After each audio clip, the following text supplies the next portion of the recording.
Donc, dans le cadre du laboratoire Biopass, on essaie de travailler sur la modélisation de différents types d'espèces étudiées ici, dans différents contextes.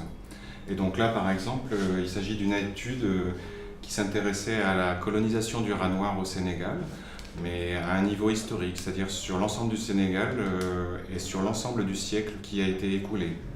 Puisqu'en fait, la situation a énormément changé depuis un siècle et les conditions de dispersion des rats de même.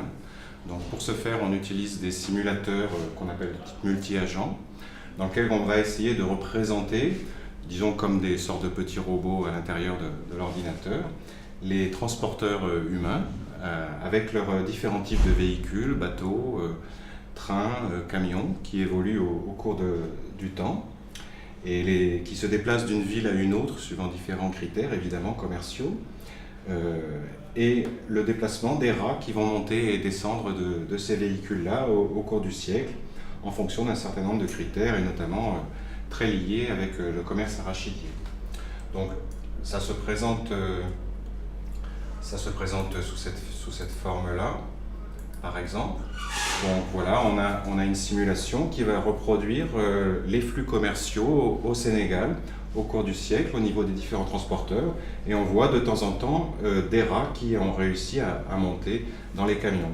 Donc la façon dont les rats montent dans les camions peuvent être paramétrés. Par exemple, si on change un paramètre, on peut augmenter fortement justement la diffusion des rats. Donc là, ils ont une propension beaucoup plus forte à monter. Et donc on va pouvoir suivre là une carte au niveau des populations de rats, quelles sont leurs dispersions. Donc ces modèles-là sont associés, on peut mesurer tout un ensemble de choses au cours du temps. Donc par exemple ici on a l'évolution des populations de mâles et de femelles au Sénégal au cours du temps, mais aussi du fait qu'ils sont transportés, on va pouvoir mesurer quelles sont leurs distances de dispersion, maximum, médium, etc.